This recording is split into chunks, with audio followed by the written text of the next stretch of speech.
Welcome to episode 1 of Media Conversations with Malik Cooper. I am your host, Malik Cooper, and in this iteration of my podcast, I'll be interviewing Armand Broady, a man whose upbringing, experiences, and passion for sports combine to make a very intriguing interview. Episode 1 starts now, and I hope you enjoy the show.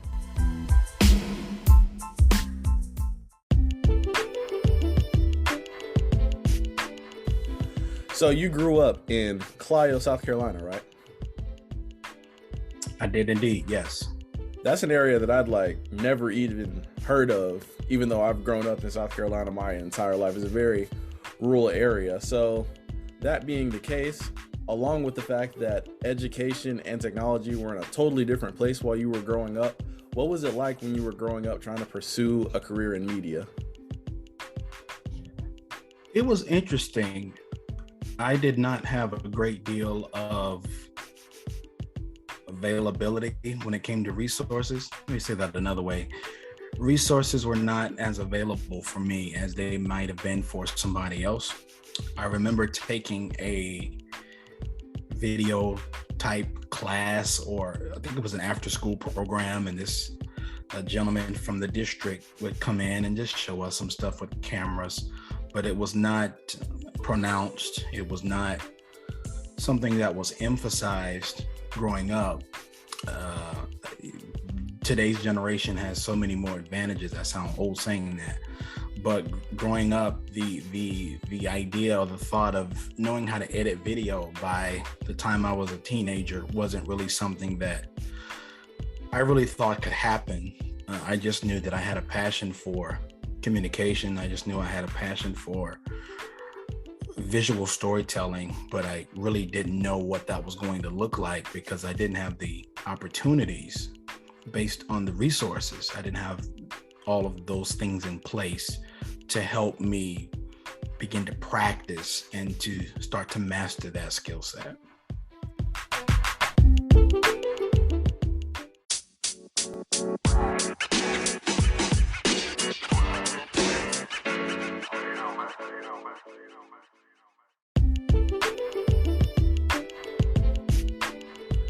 So that being the case, what did it mean to you to be the Convergence Media Specialist at South Point High School and help some teenagers sort of get on the fast track to becoming media professionals?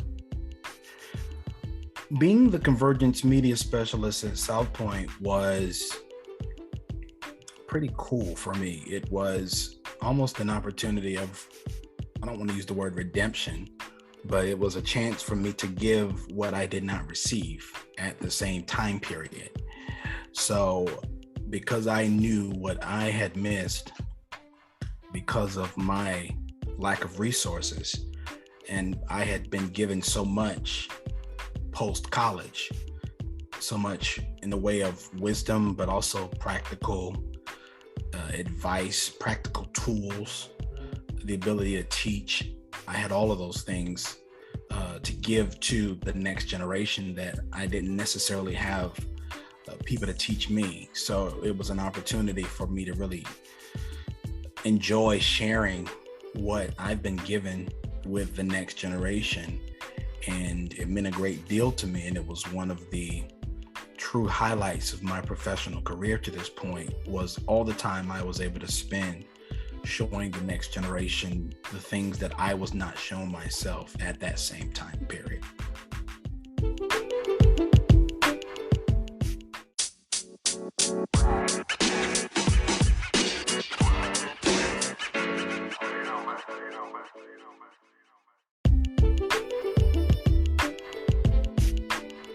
Can you talk a little about what you did during college? Because we know college is like a very rough time for all students, but as a media professional, what was it like during your time at Francis Marion University? College was good in many ways, stunk at times because Francis Marion, I love my alma mater, but as a university, especially as it pertained to mass communication, broadcasting, video production, we were way behind. Mindset, philosophy, resources, giving people opportunities, we were way behind. But I did get the chance to serve as the color commentator for basketball. I did that for 3 years, from my sophomore year until my senior year. So the last 3 years of my college career, I spent broadcasting games. Now, the games were attended by a few hundred people and viewed by probably less than that, but it was an opportunity for me to get experience. Ticked me off a little bit because I felt like I should have been doing play-by-play, and I felt like I deserved that opportunity. And the person who was doing play-by-play was not even a mass comm person. It was a business professor who was doing it as a favor to the department. And I was told that he was doing it for free. And it showed in his preparation and in his delivery. Not the best partner I've ever had, but that's how it goes. I learned endurance. I learned perseverance. I learned to keep showing my face. And even when I felt as though I was being mistreated or overlooked, they knew I was going to be there. And it helped build some goodwill between me and the FMU athletic department. And so when I had already graduated and moved, I was living near Charlotte. About a year and a half after I graduated, I got a call back from Francis Marion. They wanted me to become the sports information intern. And the reason they had that desire to give me that position was because they remembered all the years of hard work I had put in during my time as the color commentator. Plus, at that time, I was also the sports editor. So I spent most of my college career just plugging away, didn't see a whole lot of fruit come forth from that until after I graduated. And that's a lesson that I would tell anybody who is trying to come up in this business, that a lot of times you just plant seeds and then years go by, months go by, weeks go by, and there's a need. Somebody retires, somebody quits, somebody dies, somebody leaves for whatever reason. And there's that need for that spot to be filled immediately.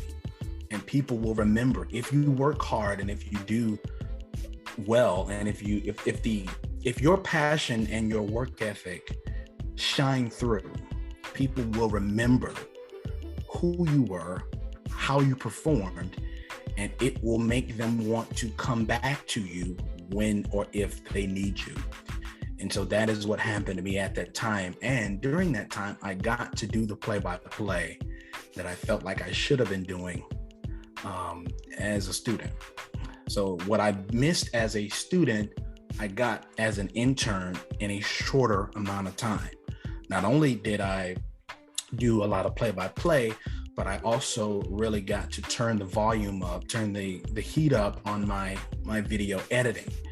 And so you put all those things together and it made me a far more complete and versatile broadcaster and storyteller in the sports realm.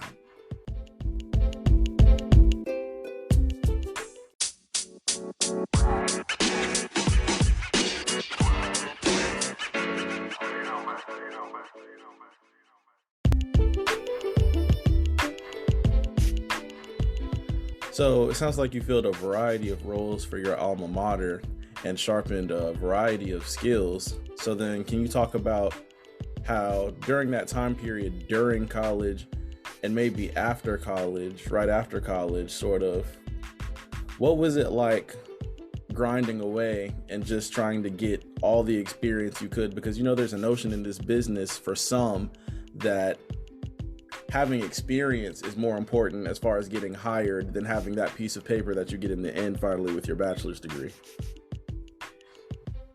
There is some truth to that. When I graduated, it was a grind. I graduated in 2013 and I spent my time looking for work. But once again, I was not in Charlotte at the time. I was still in Marlboro County, my home county, where Clio is. Yeah. And the nearest quote unquote big city, if you even want to call it that, was Florence, South Carolina. And there are a couple of news stations in Florence or in the Florence area, but there was not a lot of meat on the bone for me. And so I spent my time as a contributor to the local newspaper, and it was a grind. I got paid $30 a story, and I would just find these stories. I would just start writing these human interest stories, sort of these rags to riches type stories, because Marlboro County is a pretty impoverished, for the most part, county. There's not much there. We don't have a Target. We don't have a mall. We have one Walmart in the whole county. My hometown has no supermarket, has no Walmart, has no Old Navy. There's no plaza area where you shop at different stores and go get this or go get that. There's one gas station and a Dollar General. Wow. And that's it. And so it's one main gas station. There's another gas station, but it's not as prominent, I'll say, as the aforementioned one. But coming from all of that helped me realize that I was going to have to take the lemons of my surroundings and make some sort of lemonade. And so that's what I did. I started to do the writing with the Marlboro Herald-Advocate, and the stories became so popular that they ended up hiring me full-time as a full-time reporter and advertising representative. I hated the advertising part because that's not what I do, but I loved the fact that I got to help tell the stories of people in my home county, stories that would not have been told. And I heard back from many people who were telling me about how those stories inspired them to overcome some challenge or to want to go to college or pursue a dream. And I had the opportunity to share these amazing stories. People from my small county were becoming doctors and dentists and literally saving lives in trauma units and pursuing NFL dreams. All these amazing things were coming from people in my home county. And I had the opportunity to tell those stories, but telling those stories came because I knew that I had to make money and I had to find a way to stay involved with this career that I pursued. At the same time, I started doing some play-by-play work with Coker University. This is in 2013 after I graduated. And that was the source of a bit of controversy in my family because I only got paid one time for all the basketball games. And then I did some baseball games the following spring, 2014. And there were some people in my family who thought I was basically wasting my time, that things were not happening the way they should have been happening for me, that I was being used because I only got that one check, that I was running around in circles, and they got fed up with me because they felt as though I was basically chasing a dream that would never come true.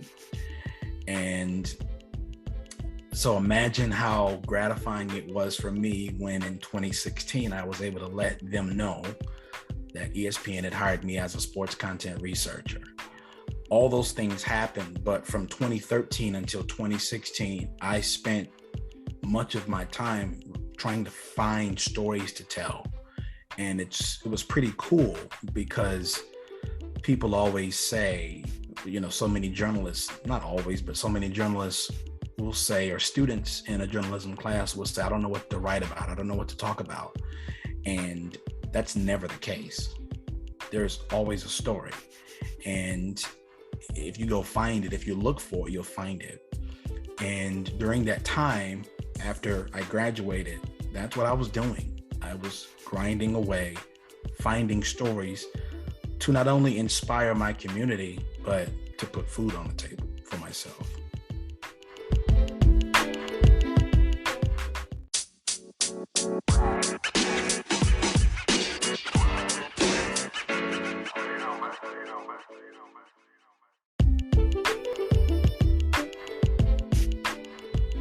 talked about your human interest stories inspiring the people of your community. Is there one specific one, maybe your most popular one, that stood out the most to you or gave a reaction that you remember the most from people in your community? There are a few of them, actually. I did one story on a pair of twins that actually graduated with me, and their quest for success in the financial field.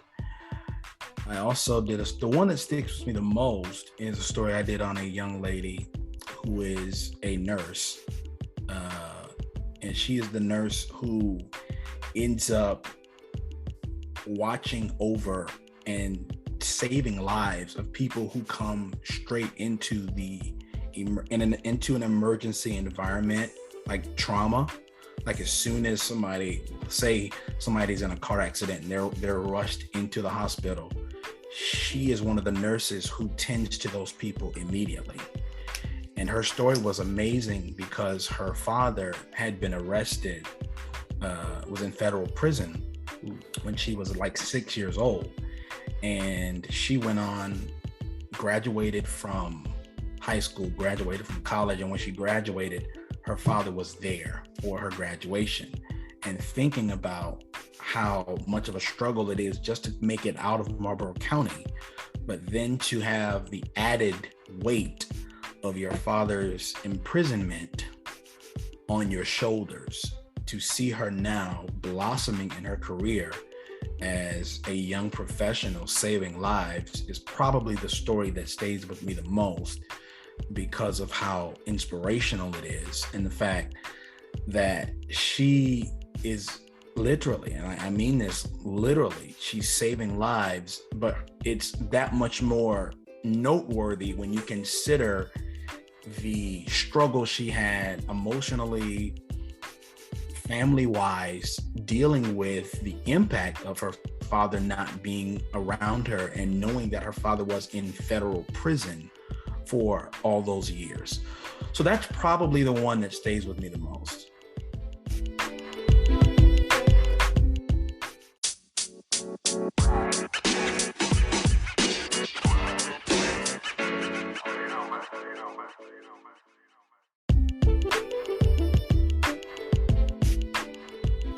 I sort of relate to the family struggle you talked about when you went to Coker College and they didn't necessarily agree with all the decisions you make and all the jobs you took with them. Because I remember doing a project in school and it was career-based. It was sort of about our futures and just planning for being adults.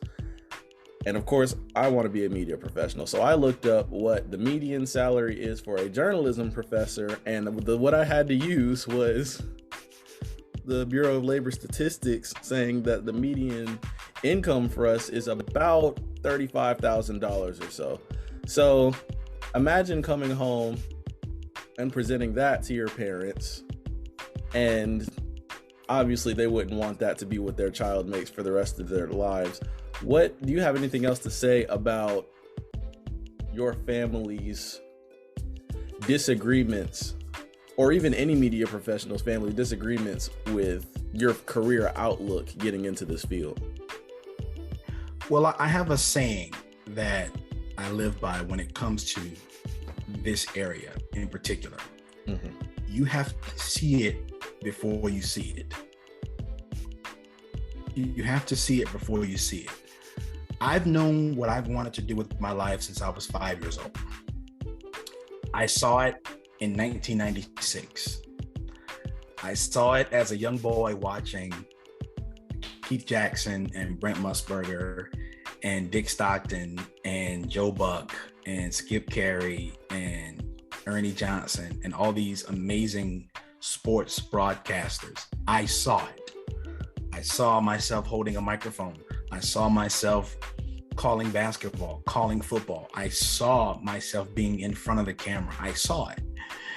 And so I would tell any professional or any blossoming or hopeful professional in this field, you have to see it before you see it.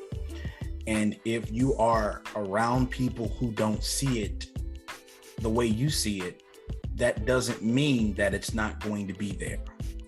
So going back to my story about ESPN, the story of me announcing that I had been hired by ESPN, I actually was able to share that story with my father and my mother at a huge birthday party. It was my dad's 60th birthday. So I had gotten the actual letter from ESPN in March. My dad's birthday is March the 25th. And I'd gotten the letter from ESPN letting me know that they were making me the offer about 2 weeks before that. So I sat on it. I didn't tell anybody in my family because I knew that they would blab. And I held it until that time. And I got up when it was time to present my dad with his gifts. I got up and I made a little announcement. I'd gotten him like a gift card. And then I read this letter, but I never said where the letter was from until the end of the letter. And so I say all that to say that for 20 years, from 1996 to 2016, I saw it. And it wasn't until 2016 that my family saw it too. So sometimes it may take a while for other people to see it, but if you stay the course, your seeing it is going to pay off. And the other thing to remember is that there's more than one way to be a media professional. You can literally start your own YouTube channel, your own podcast from the ground up, learn the tools, learn the skills, learn how to target an audience, learn how to cater your content to what your audience wants without necessarily producing games or calling games. There is still a way to be involved in the profession because the field is so broad. And that's the other thing that we have to teach people is that there's more than one way to do this thing. Like, there's more than one way to make chicken. You might want to fry it one day. You might want to bake it one day. You might want to have it rotisserie. You might want to make chicken salad. There's more than one way to do it. And so not only do you need to see it before you see it, but you also need to remember that while you may want to do one thing, that if you are skilled enough at storytelling as a whole, that there are many avenues you can go down, many paths down which you can go to accomplish that route that you want to take. And that's one of the other things that I think we don't do well enough. We need to teach people that just because you have a degree or just because you have experience does not mean you have to only do that one thing. There are many people who produce games now and direct games now or call games now because they wanted to play the sport, but they stunk. So what did they do? They took the passion they had, and instead of trying to play, they started talking about the people who do. So that's another element of it. You have to see it before you see it, and you have to see how broad the field is so that you understand there are many avenues, many roads you can take to get you down a path that's going to make you happy in your career.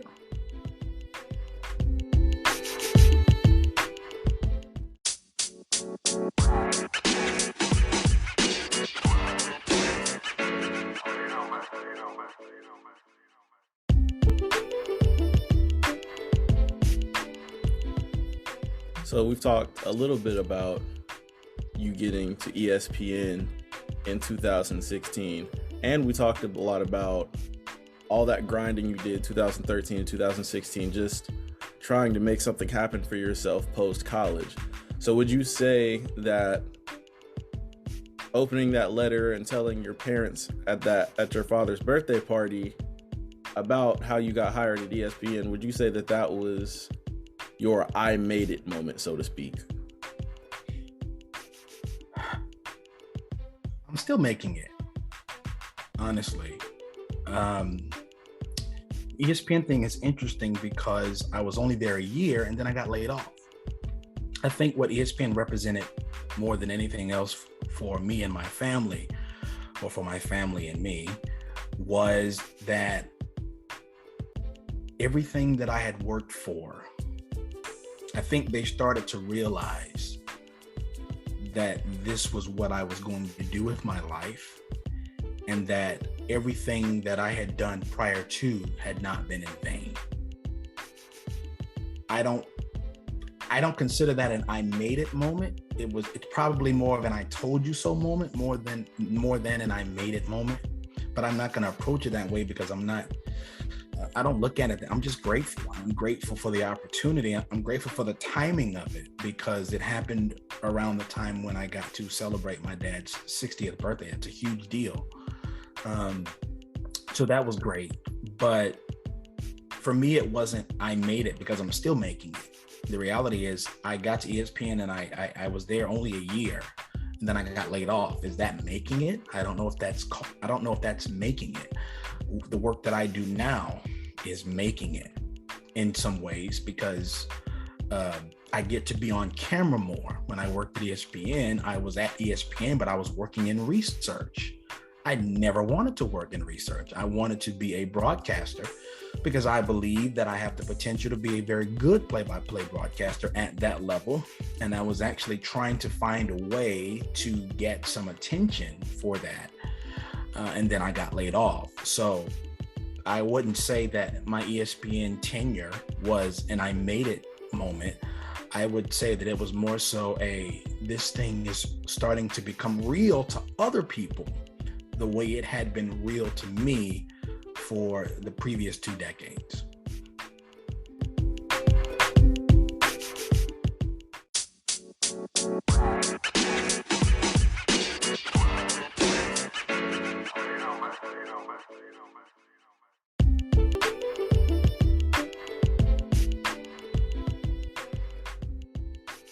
So when you said that you need to see it before you see it, and that you had a vision in mind for what you wanted to do from 1996 all the way to 2016, can you tell the audience about some of the people you've idolized throughout your life, maybe growing up? You said you talked about Ernie Johnson and Joe Buck. Who were a little more of your favorites, and what attributes did you want to take from them and put them into your skill set? How much time you got? So this is an easy one. This is an easy one for me. First of all, one of my mentors is a man that I still talk to this day. His name is Gary Griffith. He was one of my college professors, and he was my sports broadcasting professor. And he and I still keep in touch. And I've been out of school 8 years. He is just somebody who is connected with opportunities within sports broadcasting, especially at the college level. On a broader scale, I grew up a huge fan of Brent Musburger. Growing up, I thought Brent was exciting as a play-by-play man. I thought he brought great energy. He was a little over the top at times, but as he got older, he sort of mellowed and became one of my all-time favorite broadcasters. I actually did like an 8-page paper on Brent in college, and I didn't really even have to source it because I just knew stuff. So I am a huge sports media nerd. I always have been. I love Kevin Harlan's voice. He has one of the most amazing voices to me of any broadcaster in any field. News, sports, radio, television, whatever. His attention to detail on radio is second to none. He'll tell you it's a chest high snap. The quarterback drops back 5 steps. He cocks his arm, and then he throws a high spiral down the far sideline, and an over the shoulder catch was made by the receiver, and he was brought down around his knees at the 10-yard line outside the far right numbers. If you can't see that on radio, then you are not trying to be in tune with what he's saying. So I love his voice. I love Joe Buck on television, big calls. He is great at keeping it simple and shutting up. One of his great calls was Super Bowl 42, when the Giants and the Patriots were playing, and that's when the Giants put off the great upset. The Patriots were undefeated, 16-0, trying to become the first team to go undefeated all the way through in more than 30 years. Yeah, it would have been 35 years, I believe, at that time. The Miami Dolphins from 72 were the last team. And the clinching touchdown was a pass from Eli Manning to Plaxico Burress, and I think Buck's call was something like Manning lobs it, Burress alone, touchdown New York. That is an amazing television call, because when you're doing television play-by-play, they always tell you to speak in captions. You don't necessarily need full sentences. If that's a radio call, it's different. It's Manning takes the shotgun snap, drops back 3 steps. He looks left. He throws it high down the near left sideline. Burress is all alone. He makes the over-the-shoulder catch in the back of the end zone near the pylon. Touchdown Giants. That's the difference. But you don't need all that on television. And Joe Buck has mastered the art of brevity among today's crop of play-by-play broadcasters. I would say my first heroes in sports broadcasting were Pat Summerall and John Madden. Everybody knows John Madden from the video games, but John Madden is probably the greatest football analyst of all time. His energy, his knowledge, he made games fun. He taught. He was so colorful, so animated. And Summerall was just this constant. He had this amazing deep baritone voice. And he was a student of Ray Scott. Ray Scott was the former play-by-play broadcaster with the Green Bay Packers way back in the 60s. And Stark was, he was a minimalist. He kept it just a little, I'm not going to give you a whole meal. I'm just going to give you some bite-sized portions. And that was Pat Summerall. So Summerall was this stern, almost serious baritone voice. Voice was smooth as silk, and his calls were so crisp, and his voice was so commanding and authoritative. And here's John Madden, he's talking with his hands and he's saying boom all the time, and he's rambling on, and his voice is a little higher and he's a little out of control, but it always ends up making sense. And he was like this caricature, this amazing character with all this personality. And then Summerall would come in 1st and 10 at the 31, Favre, Freeman, touchdown. Like, I just love that crew. My all-time favorite announcing team. And Pat Summerall and John Madden are the reason that I really wanted to get into this business. They used to do so many Dallas Cowboys games, and I'm a Dallas Cowboys fan. Most of my family is. So I got used to them. Aikman, Irvin, no flags, touchdown. Like, that was my childhood.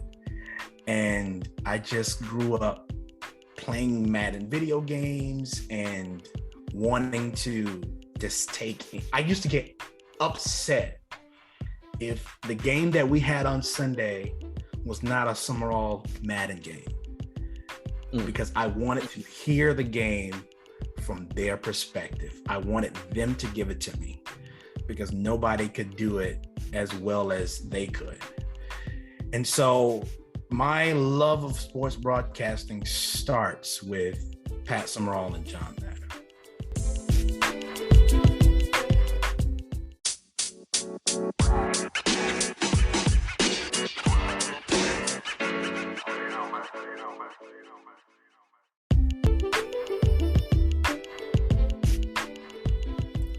If you had to call the biggest sporting event in America the Super Bowl, does that mean that Pat Summerall and John Madden are the team for you?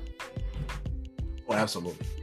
Absolutely. I remember watching the first Super Bowl that Fox ever broadcast was in 1997. It was the New England Patriots versus the Green Bay Packers. The game was in New Orleans. I was only 5 years old, but I have some memories of it.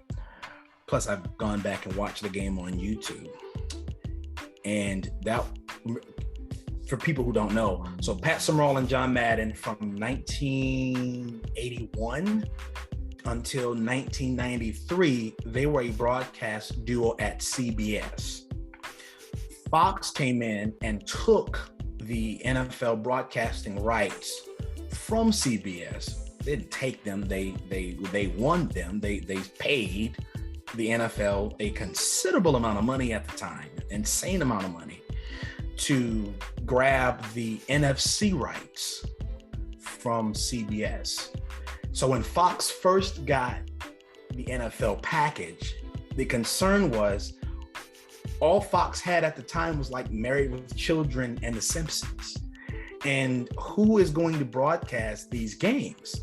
And sure enough, they made the absolute perfect decision by bringing in Summerall and Madden. And I remember that first Super Bowl they did, and that was in '97. And any game that had Summerall and Madden on it, it was the game that I wanted to watch. And interestingly enough, the very first Super Bowl that Tom Brady ever won was called in New Orleans by Pat Summerall and John Madden.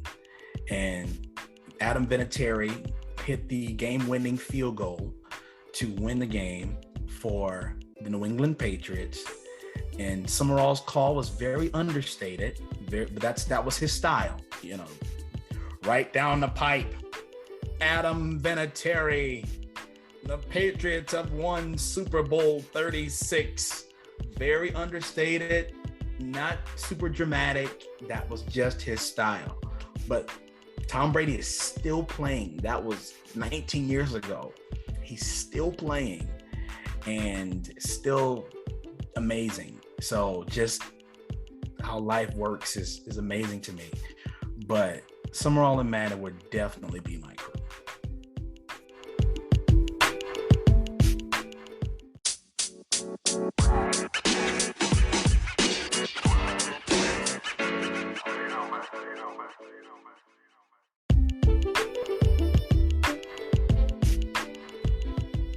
Do you have any thoughts on, excuse me, the way games are called today as far as having Peyton and Eli there along with the crew? I have some thoughts on that. Some people would say I'm old school, but I don't really want to watch a game to just see Peyton and Eli basically have a podcast. Because if you think about it, that's really what it is. They've got guests, they had shtick and little things they were doing when they first started. I just want to watch the game. And I want my broadcasters to give me the game. I believe that a lot of the things that Peyton Manning and Eli Manning do can be done within the parameters of the game itself. When I watch a game, I don't want to watch you. I want to watch the game. And so I understand why ESPN did it. I mean, if you have a chance to have Peyton Manning and Eli Manning on your television as a part of your production, you have to do that. And ESPN's been chasing Peyton Manning to do Monday Night Football for years and years and years. So I get it. But I want to watch the game. So my thought process is get me some broadcasters who will have good chemistry, who will stay out of the way, and who will make the broadcast experience that much more enjoyable. Because the play-by-play man knows his or her job, the color person knows his or her job. I'd like a little bit of humor. But keep me on this consistent wave throughout the broadcast. And I think no other team does that. No team does it as well right now as Joe Buck and Troy Aikman. Because Joe Buck is such a minimalist, I'm talking about NFL, because Buck is such a minimalist, he gives Aikman so much room to analyze and to color. So Aikman's got all the space. And as an analyst, that's what you want. You want as much space as you possibly can get between two plays. That's your time. And Buck gives him so much room, and it's just an enjoyable broadcast because they don't get in the way. And that's what makes it great to me. At the end of the day, we just want the game. Just give me the game. I don't want to see, celebrities eating chips and dip during the Super Bowl. I don't care. You don't play. I understand that there's an audience for that. But forget that. Like, the NFL to me is like this hallowed thing. It's all about the Super Bowl. It's all about the Lombardi Trophy. And that should always be first to me. Like, if you're a football fan, you want to watch the game. I love broadcasting. I care about having good analysts and good broadcasters. But I'm not just going to go watch a game or not even watch a game. I'm not just going to go run to a Peyton and Eli broadcast just because they're there. If I want to watch the game and the game means something to me, I'm going to watch the game. If I don't care about the game, then Peyton and Eli may be an option. They could be an option, but they're probably not going to be, because if I don't care about the game, why am I going to watch them? Because the game is my priority. The game's the thing. And I think that networks need to remember that it's not all about the broadcasters, because it doesn't matter who the broadcasters are. Ultimately, if the game is significant, people are going to watch the game. And that's what matters the most.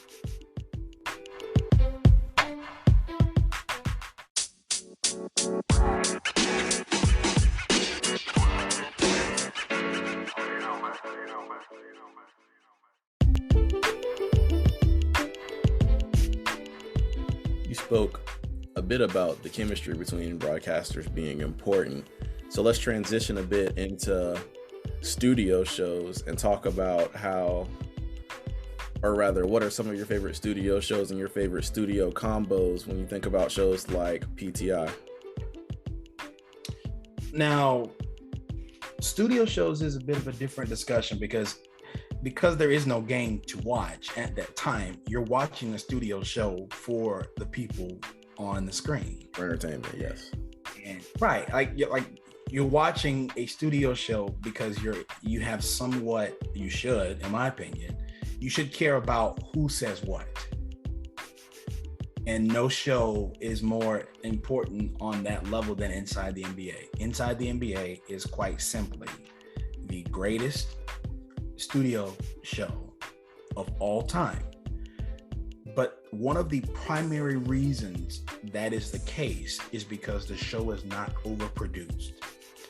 There is so much trust placed in Ernie Johnson to guide and direct the conversation, but there's also trust placed in Charles Barkley and Kenny Smith and Shaquille O'Neal to know where to go, to entertain, because ultimately, who wants to watch television and not be entertained? A little bit at least. And they understand that.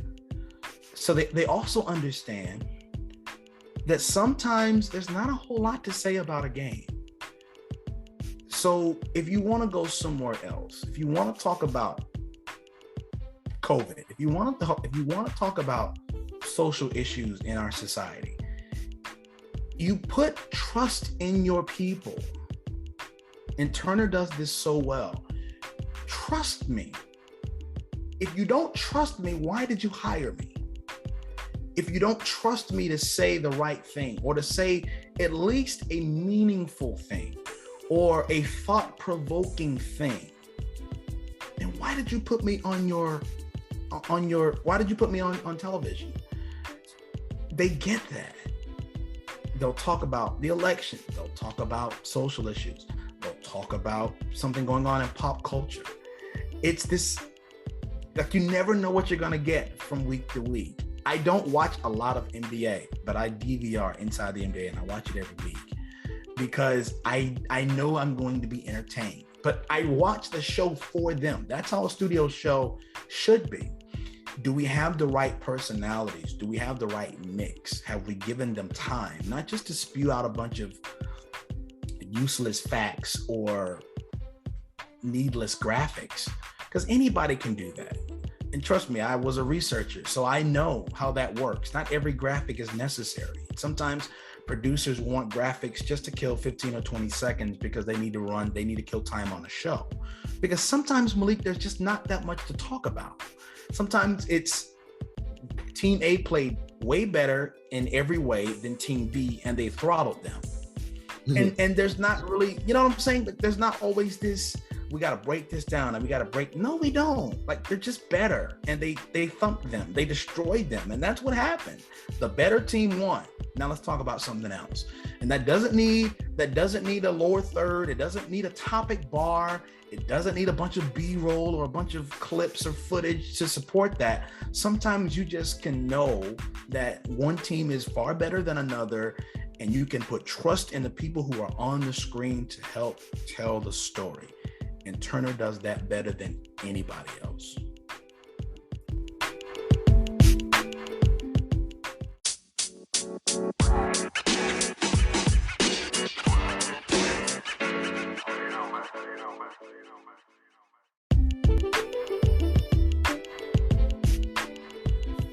You just talked about Inside the NBA being the greatest studio show of all time, and it's obviously been on for a very, very long time. So, yes, can you talk a little about how the show has changed over time while you've been watching it? Maybe what caused those changes, and if they were for better or for worse? 2 words: Charles Barkley. Inside the NBA was, for a few years, the late 90s, Kenny Smith had retired. And Ernie, before that, Ernie was by himself. And he would have guests. I remember he would have like Cheryl Miller or Reggie Theus during the week, especially during the playoffs. They would have these guests come in. And then somewhere around like 97, 98-ish, I think Kenny Smith joined. And then in 2000, Charles Barkley joined and just changed the game. Charles Barkley is perhaps the most important sports television figure in the last 20 years. I would say you've got John Madden before that, John Madden from the 80s, and then Charles Barkley from like 2000 to present day.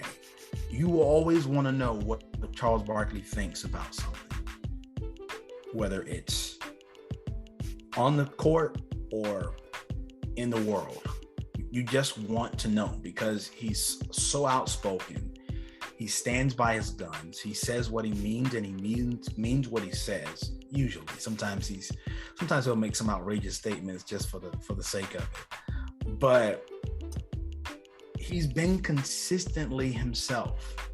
And the hardest thing to be in television is yourself, because there are so many people who are watching you who are going to have something to say right away. You don't look good enough. Your hair is not the right color. Your voice is too this. It's not enough that. You don't come across as genuine. And so in your head, and people are tweeting you, right? They're mentioning you during the broadcast. Hey man, you suck, and all this kind of stuff. And if you're not careful, it gets to you, and it will slowly and sometimes in a way that doesn't even, like, unconsciously or subconsciously, what you've done is you've taken in their criticisms and you start changing who you are. But he's been so consistent, Charles Barkley has, at just being himself, and it's been refreshing. Even when you disagree with him, it's like at least he had the courage to say something that other people were not going to necessarily agree with. That's not common in our society now. Nobody wants to be disliked. Nobody wants to even be disagreed with. And quite frankly, we don't even have a society that knows how to disagree anymore. And so the fact that Charles can say what he feels and be authentic and just shoot the breeze, it's refreshing. And it's one of the key reasons why Inside the NBA has been so good for so long. It's going to be a sad day whenever those guys hang it up. And it's kind of weird because we don't think about it, but EJ is 65. Kenny Smith will be 60 soon. Chuck turned 60 in a year and a half, really a year and like 2 months. And Shaq turns 50 in March, if I'm not mistaken.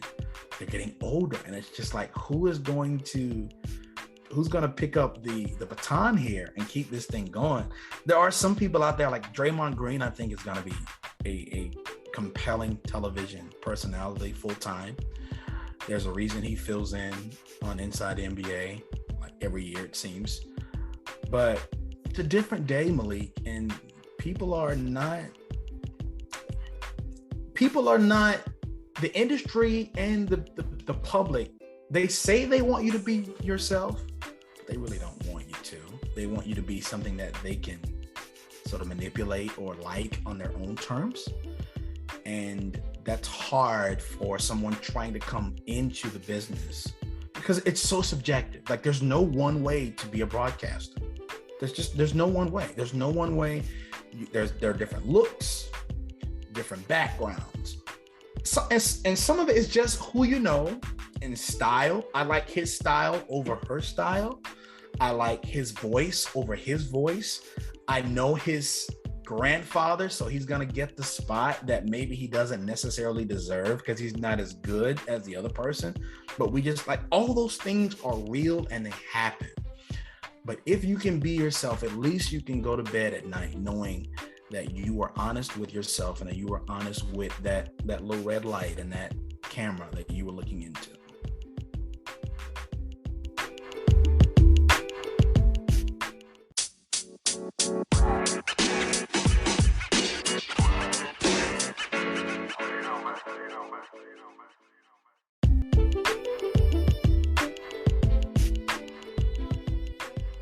So you talked about how Charles Barkley is the most influential broadcaster over the past 20 years. Obviously, he's a former player. Shaq is a former player. Kenny Smith is a former player. And sometimes if you get the right mix and they all have good chemistry, something as beautiful as Inside the NBA can occur. But then you've also got people like Brian Hollinston on First Take, Paul Pierce, and then Players Only was not very well received. So what's the difference, do you think, between someone coming off as authentic and refreshing like Charles Barkley on Inside the NBA and then how Players Only was a train wreck? Well, a couple of things. Number one, don't overlook the importance of Ernie Johnson. Ernie Johnson makes the show go. He does. He's got every stat. He's got every the standings. He knows how many games back Team X is from the 8th spot. He's got all these things at his disposal. If you watch the show, very rarely do Shaq, Kenny, and Chuck have anything more than maybe a rundown or a stat sheet by their desk, by their spot. EJ's got all these notes and he's got these different colors he's been highlighting and he's so prepared. Ernie Johnson is the anchor. That's what anchors do. Anchors keep things in place and anchors keep the ship from flying apart. And that's what Ernie Johnson does. So that's one of the key reasons. The other thing is it's not an overproduced show and they're not necessarily looking for hot takes. One of the biggest problems in our sports media society is people think the only way you can be well known is if you say something controversial. And this was, and I guess in some ways, Charles Barkley is responsible for this. The PTIs and the First Takes of the world. The assumption is that that's all people really want. People just want this debate type television. And it's not always necessary. If you give me people who like each other, who know how to talk to one another, I'll tell anybody. You know, I do a lot of television now at my job, and I'll tell the people that I work with, just talk to me. Forget the camera. They'll say, well, do I look at you or do I look at the camera? Would you look at me any other time? Yes, you would, because we're having a conversation. And let the camera find you. Let it find you. That's why you hire directors. They know what camera shot to go to. If you pay attention to Inside the NBA, watch the number of times they change camera shots. And watch the number of times that Chuck, Kenny, and Shaq are actually looking at the camera. They were told by Tim Kiley years ago, do not look into the camera. That's not, it's not natural. The camera's just there. Let it find you. So the show is not overproduced. And Ernie Johnson holds that show together. He's so respected. He's so prepared. His personality is just class act. For sure. And you put all those things together and you get somebody, like, they trust him to hold the show together. But also you got a producer, Jeremy Levin, I think is his name now. It was Tim Kiley. But follow us, trust us. You trust Shaq, you trust Kenny, you trust Chuck. They play the game, trust them and follow them and listen to them. Like, there are so many times where one of the guys will say something and within 30 seconds, one of their creative people has done some Photoshop thing where Chuck's head is on some crazy something's body.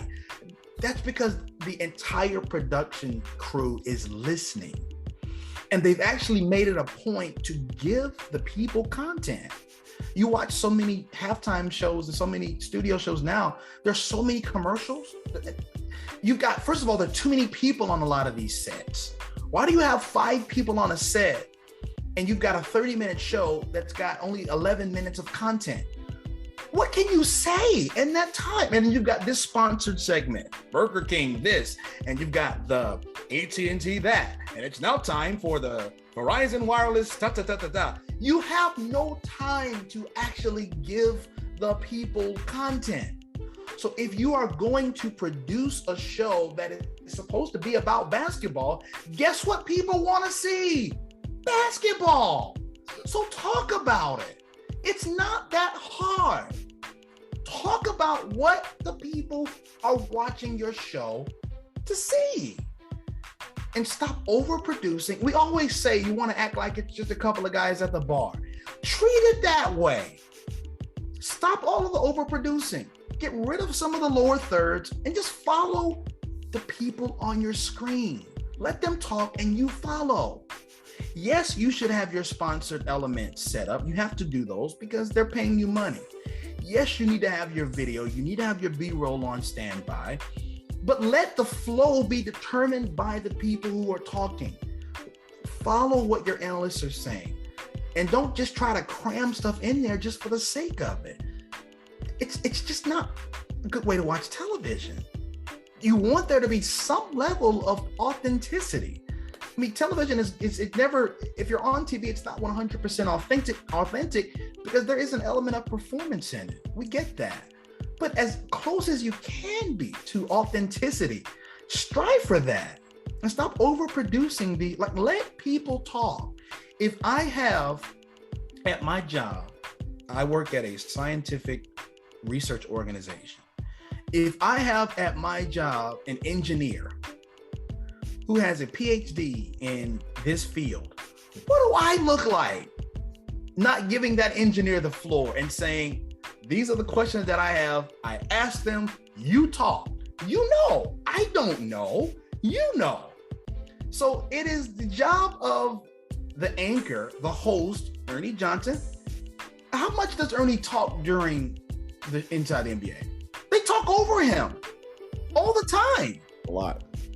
Like there is no, well, you know, I've got to talk. And then, you know, you talk for 10 seconds. A quick thought, Shaq. And then a quick thought, Chuck. And then a quick, like it takes Chuck 20 seconds to decide what he's going to say while he's talking. So like you have to know all of that. And you have to give your people, your analysts, the space to create, the space to say what they need to say. And then you listen and you follow, and you invest in hosts, and you encourage your hosts, drive this thing to where we need it to go, but give your people space to work. That's what you want to do. And that's what makes good television.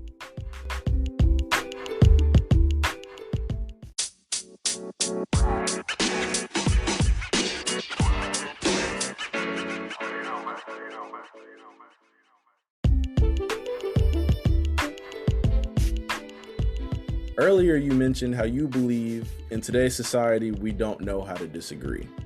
So can you talk about how that's affected the state of the media today? It's terrible. We only listen now to people who have opinions that we share. So what, and if you and I disagree, then it's not enough for us to just have a differing opinion. You are now an idiot because you don't agree with me. You're a terrible person and you need to be removed from Earth. You need to be just grabbed and picked up and dropped off on like Saturn because you don't agree with me. Yeah. Well, how does that affect us in media? It creates this tribal-like atmosphere where everybody just runs to their corners and nobody comes together just to share opinions. It's okay for us to not agree. It's okay. If I'm secure enough in who I am, your opinion shouldn't threaten me. Why would your opinion bother me? You're entitled to have it. Why can't I have mine and why can't you have yours? Is that not, is that simple, isn't it? It used to be. Like, you should be able to have, if you feel that LeBron James is the greatest basketball player of all time, fine. You're not terrible. And plus, in the grand scheme of things, who cares? Okay. Is my life going to be, if my life is reduced, if the quality of my life is reduced in any way, because you feel LeBron James is a better player than Michael Jordan, I need to do some serious reevaluating. Does that have anything to do with how, did you hear or see recently that Chuck came out and said, if you do the LeBron versus Jordan debate, you have no talent? It doesn't sound like you heard that yet. It doesn't sound like you've seen him said that yet. I love it because he's exaggerating because that's what Chuck does, but that's funny. But how many times can we have this debate? How many times? Infinite. How many times? LeBron wins another title. Okay, how about now? They bring it up every time something new major happens. If he gets the scoring record, they're going to talk about it. If he gets a ring, they're going to talk about it. If he hypothetically won another MVP, they're going to talk about it. You can have it. But see, that's the problem. That's the problem. See, here's the issue. And like I said, debate television is responsible for a lot of this. We always have to put stuff now into some larger context. And so instead of it being, how great is this accomplishment by LeBron? That's not big enough. We need to put it into some larger context. So now we need to say, as opposed to saying, how great is this accomplishment for LeBron? We now need to say, well, does this accomplishment now place LeBron in front of or ahead of Michael Jordan? Because really the idea is to just get you to feel. If I get you so stirred up that you just feel something, maybe you'll watch, and maybe you'll watch Skip, maybe you'll watch Stephen A. Smith, and maybe you'll just let those guys' comments just fill you with just uncontrolled rage or uncontrolled happiness because they're saying something you agree with. And my perspective is, who cares if they agree with me or not? Now, if I want to watch, I want to be entertained, that's fine. But Stephen A. Smith's opinion does not add legitimacy or take away legitimacy from mine. If I'm a fan, I'm entitled to have whatever opinion about Michael Jordan or LeBron James that I want to have. And Stephen A. Smith is entitled to have the same opinion or a different one. We move on. It used to be, to me, that simple, but it's not anymore. Because I feel like a lot of people now need to say, well, Stephen A. said this. I'm like, okay, and? Good for him. Well, Skip Bayless said, and? Does Skip Bayless pay my rent? He doesn't. Does Stephen A. buy my groceries? I don't think so. Does Skip pay my car note? Mm-mm. Okay. Let them have an opinion and let me have mine. It's okay. Does that go back to the tribal? Here's the thing, there's no right answer. Huh? I was saying, does that go back to the tribal mentality you were talking about, though? Because it kind of forces people to, are you in the Jordan camp? Are you in the LeBron camp? Are you in the other camp? The Skip I'm in the camp, greatness Stephen camp. A camp. I'm in the greatness camp. How about that? I'm in the greatness camp. Just appreciate, now, I'm a Cowboys fan. I'm a Dallas Cowboys fan. So that means I don't like Washington. Definitely don't like Washington. Can't stand Washington. Right. I don't like the Eagles. Definitely don't like the Eagles. Can't stand the Eagles. And I don't like the Giants. Definitely don't like the Giants. Can't stand the Giants. So, like, those things are understood. However, you have just as much right to like one of those teams as I do to dislike it. Right. It goes both ways. That's it. That's all I want people to understand as it pertains to sports in our society. It goes both ways. Now, do you want people to have to exhibit a certain level of knowledge when they come and have a discussion? Yes. Do you want people to have stats? Yeah, sure. You know, you need to know. It's nice if you know that LeBron James has won X number of MVPs, X number of finals, a final series. He's been the finals MVP this number of times. That's good. But at the same time, those things were voted on by people, and people make errors. People make mistakes. Nobody's perfect. You know, there were a couple of times when Michael Jordan didn't win the MVP, I'm sure, because people just got tired of giving it to him. So let's give it to Barkley. Let's give it to Karl Malone. Is Karl Malone a better player than Michael Jordan that year he won MVP? Probably not. I mean, you know? Yeah. Probably not. Derrick Rose won MVP, and I was glad. I was glad he won. Was that 2011? 2011, yeah. Yeah. What year did Malone win it? 90, what was that? 98? 7? One of them. Well, you're the NBA. 99. I think he won back-to-back 98, 99. You're the NBA historian here, so. Yeah. Oh, yeah. You know that. But that's not what this is for, but you know that. But, okay. You can see the two jerseys in my room. I do. Celtics. Congratulations. You can see the wall behind me, yes. But, okay. Somebody had to vote on Andre Iguodala won the Finals MVP. Yes, he did. Okay. I felt like LeBron should have won it, even though they lost. Mm-hmm. It's opinion. Some people were saying Chris Paul should have won MVP last year, and some people felt like that was crazy. They were. Some people were saying that. Absolutely. Now, there was no way in the world he was going to get it, but people were saying that. Absolutely. It's not about whether or not you agree. It's okay. Did you bring some level of, can you help just make the conversation intelligent? Can we just have healthy, intelligent conversation? Yeah, that's it. Can you help me? Can you help me see your perspective, even if I completely disagree with it? Right. Can you at least help me get to why you think the way you think about that? Okay, cool. I don't agree, but cool. That's it. And you can even do it. You can do it in an entertaining way. It just doesn't have to be like, let's cancel somebody because they feel like Tim Duncan is the greatest player of all time. Cool. Feel that way. Right. Fine. It's absolutely fine. But there's this need. We have to put things in this. And here's the other problem. We use words like best, worst, greatest. Very hyperbolic. Way too much. We are so stuck on hyperbole. We're so stuck on these definitive statements. Like, it's the 14th game of the season.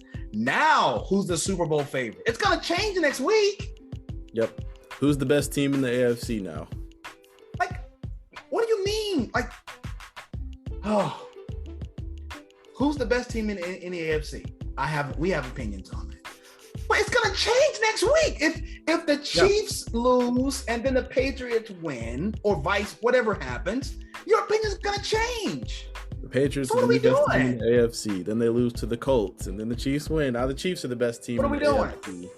Yeah. Because the Chiefs were losing for a while. Their defense looked bad. And Mahomes didn't look sharp. And everybody was like, well, the Patriots are the favorites now. And then they lose one game. You know what? It's all about the Chiefs now. Like, for 2 seconds, it was to Titans. It's ever changing. Yep. It's ever changing.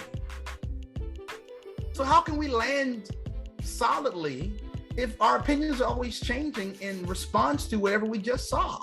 That's all it is. You got to understand the game. And I don't know if a lot of fans do. I think they get so emotionally wrapped up in what they hear. And it's the same thing in politics. It's the same thing. Because if my side has an opinion, we may have said that thing 5 years ago on our side, but then the other side said it, and now they're horrible people. Somebody will go find a tweet about something you said and your side said from 5 years ago, and you agreed with the thing that the other side is now saying. They're horrible now, but you weren't horrible then. So what's the deal? You look like a hypocrite. It's the same thing. It's the same thing. You got to understand the game. You got to understand the game. They want you to feel, not think. And I think it's possible for us to have healthy debate in sports and in our society without trying to get rid of one another for having an opinion different from our own.